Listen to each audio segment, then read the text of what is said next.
America చరిత్రలో అతిపెద్ద సంక్షోభం. అమెరికా మూతపడినటువంటిది ఇప్పుడు తెరుచుకోబోతోంది. వాస్తవంగా గతంలో ట్రంప్ ఉన్నప్పుడే డెమోక్రాట్స్ ఆ రోజున ఈయన్ని దెబ్బకొడతా 41 రోజుల పాటు అప్పట్లో షట్ డౌన్ చేయించారు.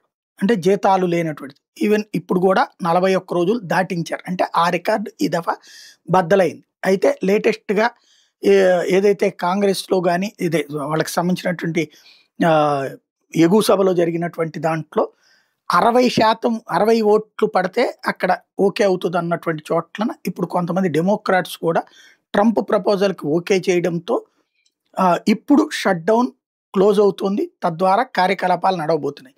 ఎందుకంటే తాజాగా విమానాలు కూడా ఆగిపోయిన పరిస్థితి. జీతాలు చెల్లించకపోవడంతో విమానాశ్రయ సిబ్బంది కూడా మానేసేయడం, పైలట్లు మానేసేయడం, ఔట్‌సోర్సింగ్ వోళ్ళందరూ మానేయడంతో విమానాలు దాదాపుగా వేల సంఖ్యలో క్యాన్సిల్ అవుతూ ఉండడం. ఇది ట్రంప్ ఏమో మొండిగానే నిలబడడంతో ఇక బైడెన్ వర్గానికి మరొక అవకాశం లేకపోయింది.